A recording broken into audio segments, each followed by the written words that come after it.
lightning strike. The exact coordinates are—" "Lightning?" He interrupted her. "Are you kidding me? This is a hell of a time to suddenly start trying out practical jokes, Edith." Her shoulders tightened at the barely restrained irritation in his voice, obvious even to her. She'd never known how to diffuse his simmering hostility at the best of times.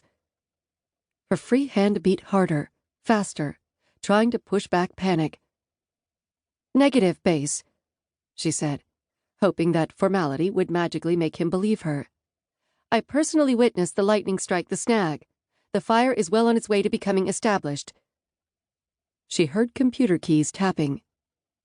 "Edith, meteorology shows nothing but sunny skies in your area. Lightning is only formed by thunderclouds. There aren't any clouds near you. Are you sure you aren't looking at some mist?" He sounded like he was talking to a 5-year-old. Edith gritted her teeth. She was tiresomely familiar with that particular condescending tone. She was autistic, not incompetent. "Base, I'm a qualified firefighter.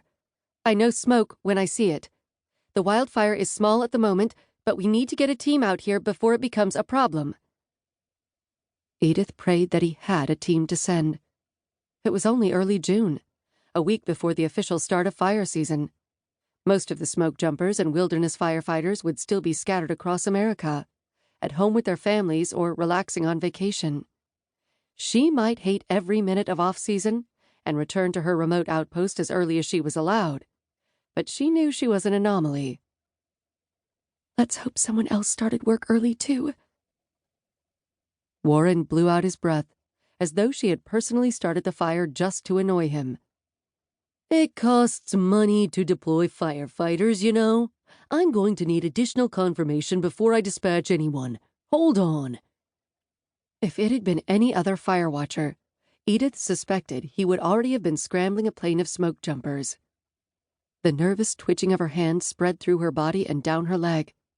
She stared out the window, the toe of her work boot drumming against the worn wooden floorboards. The wind was definitely blowing the plume of smoke straight in her direction. The phone crackled against her ear. "It's your lucky day. I've got a hot shot out at Thunder Mountain who's willing to swing by and take a look. He says he can get his squad to you within the hour." Edith blinked. That fast? That couldn't be right. Hotshots were ground crew. They didn't parachute in like smoke jumpers did.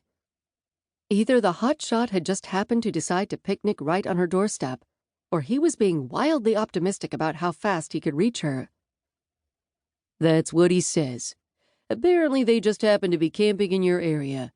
Sit tight until he arrives to assess the situation." A sigh gusted out of the phone.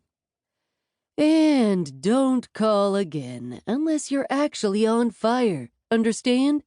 We're busy setting up the new drone system, and I don't have time for your interruptions." The phone went dead before she could answer. Biting her lip, she glanced out the window at the smoke. Was it thicker than it had been 2 minutes ago? "It'll be okay," she whispered under her breath. "It's not dry enough to burn fast. There's plenty of time."